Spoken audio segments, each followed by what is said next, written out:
Hi guys, இந்த வீடியோல உங்களோட மொபைல் லைஃபை எப்படி இன்க்ரீஸ் பண்றது, உங்களோட மொபைல் இன்னமும் ரொம்ப காலத்துக்கு உங்க கையில இருக்கணும், எந்தவித ப்ராப்ளமும் வரக்கூடாது அப்படின்னு நினைச்சீங்கன்னா இந்த வீடியோவை கண்டினியூ பண்ணி பாருங்க. நீங்க மொபைல் டெக்னாலஜி அப்படின்னு பார்த்தீங்கன்னா வருஷம் ரொம்ப வேகமாக வளர்ந்துட்டு இருக்கு.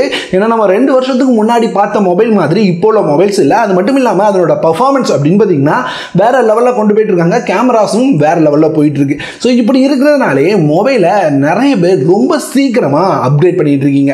இதனால என்ன ப்ராப்ளம் வருது அப்படின்னு கேட்டீங்கன்னா என்விரான்மெண்டலுக்கு இதன் மூலமா பெரிய ப்ராப்ளம் இருக்கு.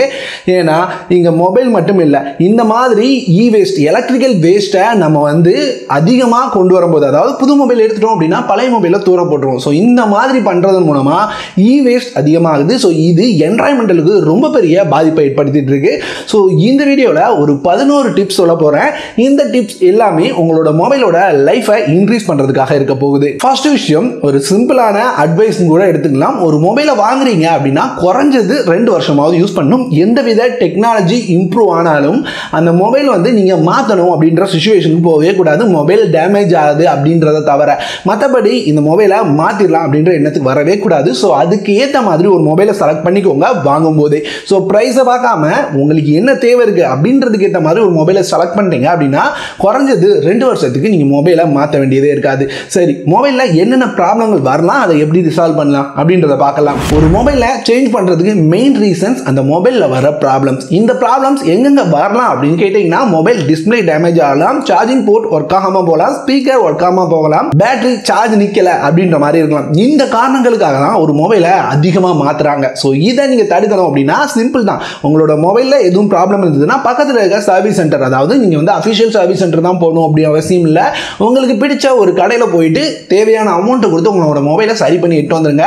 ஸோ இதனால ஒரு பெரிய அமௌண்ட்டை நீங்க சேவ் பண்ணிடலாம். ரெண்டாவது, இந்த ப்ராப்ளம்னா எதுக்கு வருது அப்படின்றத பார்க்கலாம். ஒரு மொபைல் டெட் ஆகுது அப்படின்னா கண்டிப்பா அதுல உள்ள இருக்கிற காம்போனன்ட்ஸ்ல ஏதோ ப்ராப்ளம் இருக்கு அப்படின்றத அர்த்தம். இந்த ப்ராப்ளம் எங்க இருந்து வருது அப்படின்னு கேட்டீங்கன்னா, அதிகப்படியான மொபைல் இருக்கிற ப்ராப்ளம் அப்படின்னு பார்த்தீங்கன்னா லிக்யூட் டேமேஜ்னால தான் வந்துட்டு இருக்கு. ஸோ ஒரு மொபைல் நார்மலா டேமேஜ் ஆகிறத விட ஏதாவது தண்ணீர் படும்போதோ, தேவையில்லாத தண்ணீர் சின்ன தண்ணீர் துளிகள் படும்போதோ ப்ராப்ளம் வருது. இது எந்த மாதிரிலாம் நடக்குது அப்படின்றத நான் சொல்லிடுறேன். நீங்க அதுல இருந்து எப்படி அவாய்ட் பண்ணிக்கலாம் அப்படின்றத முடிவு பண்ணிக்கோங்க. ஃபர்ஸ்ட் விஷயம், உங்களோட வேர்வை அதிகமாக படும்போது அந்த மொபைல் உள்ள போச்சு அப்படின்னா உடனே ப்ராப்ளம் வராது. அந்த தண்ணீர் துளி 2 காம்போனன்ட்டை ஷார்ட் சர்க்யூட் பண்ணிக்கிட்டே இருக்கும். ஸோ இதனால அந்த காம்போனன்ட் ஃபெயிலியர் ஆகிறது மட்டும் இல்லாமல் அந்த தண்ணீர் துளி உள்ளேயே இருந்து அந்த மொபைல் உள்ள இருக்கிற அந்த இடத்த அப்படியே ஃபுல்லாக அரிச்சிடும். ஸோ இந்த மாதிரியான ப்ராப்ளம் வரலாம். ரெண்டாவது, மழையில யூஸ் பண்ணும்போது, ஸோ மழை படும்போதும் ப்ராப்ளம் வரலாம். மூணாவது, ரொம்ப முக்கியமான விஷயம், இங்க காத்துல இருக்கிற ஈரப்பதம். ஆமா, இதனால தான் யாருக்கும் தெரியாம அதிகப்படியான ப்ராப்ளம் வருது. சிலர் தண்ணியில மொபைலே போட்டிருக்க மாட்டாங்க, ஆனா அந்த மொபைல் தண்ணியில விழுந்ததுனால தான் ப்ராப்ளம் வந்திருக்கு அப்படின்ற மாதிரி சொல்லுவாங்க. ஸோ இதுக்கான காரணம் என்ன அப்படின்னு பார்த்தீங்கன்னா, காத்துல இருக்கிற ஈரப்பதம் தான். ஸோ அதிகமான ஈரப்பதம் இருக்கிற இடத்துல உங்க மொபைலை யூஸ் பண்ணாம இருக்கலாம், அதை மொபைலை வைக்காம இருக்கலாம், அதுக்கேற்ற மாதிரி ப்ரொடக்டிவான கேஸ் வாங்கி போடலாம். இந்த மாதிரி பண்றதுனால நீங்க உங்க மொபைலை தண்ணீர்ல இருந்து காப்பாற்றலாம், காத்துல இருக்க ஈரப்பதத்துல இருந்தும். அடுத்த விஷயம், ஒரு மொபைலோட மெயின் முக்கியமான விஷயம் அப்படின்னு பார்த்தீங்கன்னா மொபைலோட டிஸ்பிளே. ஆமா, மொபைலோட டிஸ்பிளே தான் ரொம்ப முக்கியம். அது மட்டும் இல்லாமல் அதனோட ரேட் தான் இருக்கிறதுலே ஹையாகவும் இருக்கு. நம்ம மாற்றி ஆகணும் அப்படின்ற கட்டத்தில். ஸோ அதனால நீங்கள் அதை ப்ரொடக்ட் பண்ண வேண்டியது ரொம்பவே அவசியங்க. ஸோ இதுக்கு நீங்கள் என்ன பண்ணலாம் அப்படின்னு கேட்டிங்கன்னா, ஒரு நல்ல குவாலிட்டியான ஒரு டெம்பர் கிளாஸ், அது போக பேக் கேஸ் போட்டுக்கலாம். ஸோ இந்த மாதிரி போடுறதுனால உங்கள் மொபைல் கீழே விழுந்தாலும் ஓரளவு சேஃபாக இருக்கும். இங்கே டெம்பர் கிளாஸ் அப்படின்றப்ப நிறைய பேர் கேட்குறது என்ன அப்படின்னு பார்த்தீங்கன்னா, கொரில்லா கிளாஸ் போடலாமா அப்படின்னு கேட்குறீங்க. இங்கே டெம்பர் கிளாஸில் தனியாக கொரில்லா கிளாஸ் அப்படின்னு எதுவுமே கிடையாது. ஸோ ஒரு நல்ல டெம்பர் கிளாஸை செலக்ட் பண்ணி போடுங்க. கொரில்லா கிளாஸ் அப்படின்னு ஒரு சிலர் ஏமாத்தி விற்கிற அந்த டெம்பர் கிளாஸை நம்பி ஏமாற வேண்டாம். ஸோ ஒரு நல்ல டெம்பர் கிளாஸ் கொஞ்சம் ரேட் அதிகமாக இருந்தாலும் அதை வாங்கி யூஸ் பண்ணிக்கோங்க. அடுத்து, ஒரு மொபைலை மாற்றுறதுக்கான மெயின் ரீசன் அந்த மொபைல் ஹேங் ஆகுது அப்படின்றது தான். ஸோ மொபைல் ஹேங் ஆகிறதுக்கு நிறைய ரீசன் இருக்கலாம். ஒருவேளை உண்மையாகவே மொபைல் ப்ராப்ளமாக இருக்கலாம், அல்லது வைரஸ் ஏதாவது ப்ராப்ளமாக இருக்கலாம், அல்லது ஓவர் ஸ்டோரேஜ் ஓவர் ஃபில்னால ப்ராப்ளமாக இருக்கலாம், அல்லது தேவையில்லாத அப்ளிகேஷன் இருக்கிறதுனால ப்ராப்ளமாக இருக்கலாம். ஸோ எந்த வித ப்ராப்ளமாக இருந்தாலும் உங்களோட மொபைல் ஹேங் ஆகுது அப்படின்ற பட்சத்தில் நீங்கள் ஃபர்ஸ்ட் பண்ண வேண்டியது, உங்களோட மொபைலை குட்டியா ஒரு டைம் ஃபார்மேட் பண்ணிருங்க. உங்களோட டேட்டாஸ் எல்லாம் பேக்கப் எடுத்துட்டு மொபைலை ஃபார்மேட் பண்ணிட்டீங்க அப்படின்னா உங்களால உங்களோட மொபைல் திரும்பவும் ரெக்கவர் ஆகி பழைய ஸ்பீடுக்கு வருதா அப்படின்றத பார்க்க முடியும். ஸோ இதனால நீங்க புது மொபைல் வாங்க வேண்டியது இருக்காது, இந்த மொபைலே கண்டினியூ பண்ணிடலாம். அடுத்து, இதுதான் இந்த மாதிரி ப்ராப்ளம் வரக்கூடாது, ஃபார்மேட் பண்ற அளவுக்கு ப்ராப்ளம் வரக்கூடாதுன்னா நீங்க பண்ண வேண்டியது என்ன அப்படின்னு கேட்டீங்கன்னா, அன்வான்டட் ஆப்ஸை அன்இன்ஸ்டால் பண்றது. ஸோ உங்க மொபைலில் வாரத்துக்கு ஒரு தடவை இல்லை மாசத்துக்கு ஒரு தடவையாவது உங்களோட மொபைலில் இருக்கிற அன்வான்ட் ஆப்ஸ், அதாவது இது வரைக்கும் இன்ஸ்டால் பண்ணியிருக்கிற ஆப்ஸில் என்ன ஆப்ஸ்லாம் நீங்கள் யூஸ் பண்ணுறீங்க, என்ன ஆப்ஸ் யூஸ் பண்ணல அப்படின்றத பார்த்து யூஸ் பண்ணாத ஆப்லாம் அன்இன்ஸ்டால் பண்ணுங்கள். ஏன்னா யூஸ் பண்ணாத ஆப்ஸ் தேவையில்லாமல் டேட்டாவை எடுத்துகிட்டு இருக்கலாம், தேவையில்லாமல் உங்களோட ரேம் ஸ்டோரேஜை பிடிச்சிட்டு இருக்கலாம். ஸோ இதனால் ரேம் ஃபுல்லாகி ஸ்டோரேஜ் ஃபுல்லாகி உங்களோட மொபைல் ஹேங் ஆகிறதுக்கு அதிகபட்ச வாய்ப்பு இருக்குது. ஸோ அதனால் அன்வான்ட் ஆப்ஸை குறைஞ்சது ஒரு மாதத்துக்கு ஒரு தடவையாவது அன்இன்ஸ்டால் பண்ணிடுங்க. அடுத்து மொபைலில் வர பெரிய ப்ராப்ளம் பேட்டரி. ஆமாம், பேட்டரி அப்படின்னு பார்க்கும்போது நிறைய பேர் வந்து இன்பில்டாக பேட்டரி இருக்கிறதுனால சேஞ்ச் பண்ண முடியாது அப்படின்னு நினச்சிட்டு இருக்கீங்க. அப்பெல்லாம் கிடையாது. இன்பில்டாக இருக்கிற பேட்டரியும் நம்மளால சேஞ்ச் பண்ண முடியும். ஸோ மேக்ஸ் வந்து ஒரு 600லேருந்து 1000 1200 வரை தான் பேட்டரியோட ப்ரைஸ் இருக்குது. ஸோ அதனால வந்து நீங்கள் வந்து ஒரு பேட்டரி ப்ராப்ளமாக இருக்குது, அதாவது சார்ஜ் நிற்கலை அப்படின்னு நினச்சிங்கன்னா பேட்டரியை மாற்றதுக்கு ட்ரை பண்ணலாம். இந்த மாதிரி சார்ஜ் நிற்கலை அப்படின்ற மாதிரி பேட்டரி இஷ்யூ வராமல் இருக்கணும் அப்படின்னு நினச்சிங்கன்னா நீங்கள் பேட்டரியை கரெக்டாக பார்த்துக்கிட்டாலே போதுங்க. அடுத்து நீங்கள் உங்கள் மொபைலில் பண்ணுற முக்கியமான தவறு என்ன அப்படின்னு பார்த்தீங்கன்னா கண்டினியூவாக கேம் ப்ளே பண்ணுறது.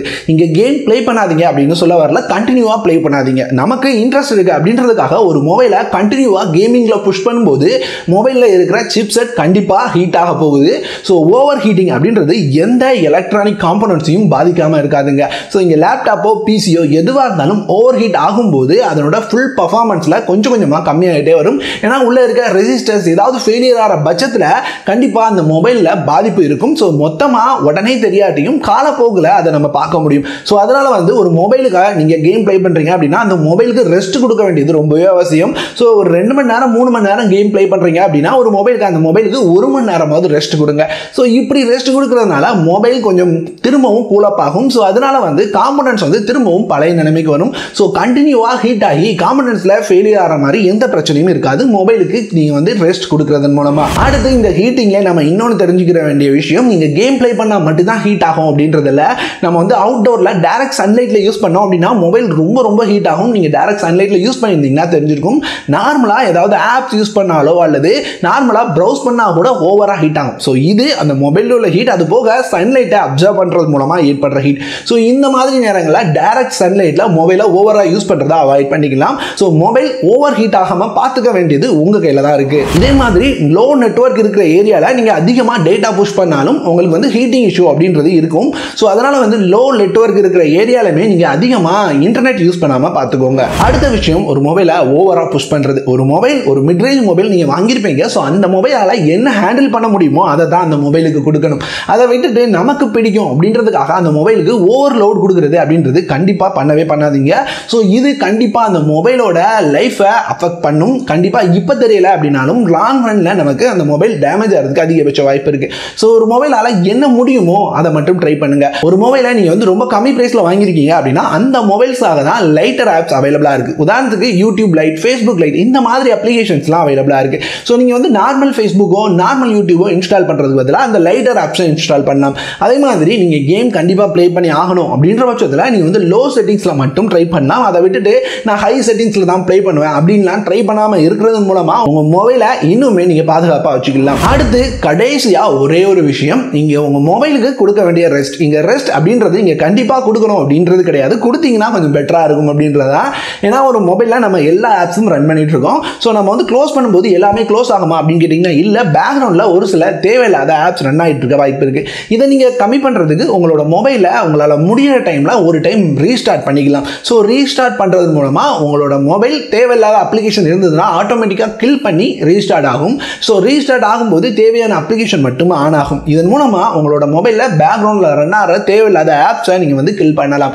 அதே மாதிரி உங்களால் முடியும் அப்படின்னா உங்களோட மொபைலை எப்போ முடியுதோ அப்போ வந்து ஒரு மணி நேரமாவது சுவிட்ச் ஆஃப் பண்ணி வைக்கலாம். இதன் மூலமாக மொபைல் வந்து எந்த வித ஒர்க்கும் பண்ணாமல் கூலாக இருக்கும். ஸோ இதன் மூலமாக உங்களோட மொபைல் கொஞ்சம் ஃப்ரீயாக இருக்கும் அப்படின்னு எடுத்துக்கலாம். ஸோ இதெல்லாம் கண்டிப்பாக பண்ணும் அப்படின்ற அவசியம் இல்லை. ஸோ பண்ணிங்கன்னா நல்லா இருக்கும் அப்படின்னு சொல்ல வரேன். இந்த வீடியோவில் நான் உங்களோட நிறைய டிப்ஸை ஷேர் பண்ணிக்கிட்டேன் உங்கள் மொபைலோட லைஃபை அதிகரிக்கிறதுக்காக. ஸோ இந்த டிப்ஸ் எல்லாம் யூஸ் பண்ணிக்கோங்க. யூஸ் பண்ணி உங்களோட மொபைல் லைஃப் அதிகரித்து உங்களோட காசை மிச்சப்படுத்துறது மட்டும் இல்லாமல் தேவையில்லாத வேஸ்ட்டை கொண்டு வரதையும் நீங்கள் தவிர்க்கலாம். ஸோ உங்களால் முடிஞ்சதை பண்ணுங்க. இந்த வீடியோ பிடிச்சிருந்ததுன்னா ஒரு லைக் பண்ணுங்க, ரொம்ப பிடிச்சிருந்ததுன்னா மற்றவங்களோட ஷேர் பண்ணிக்கோங்க.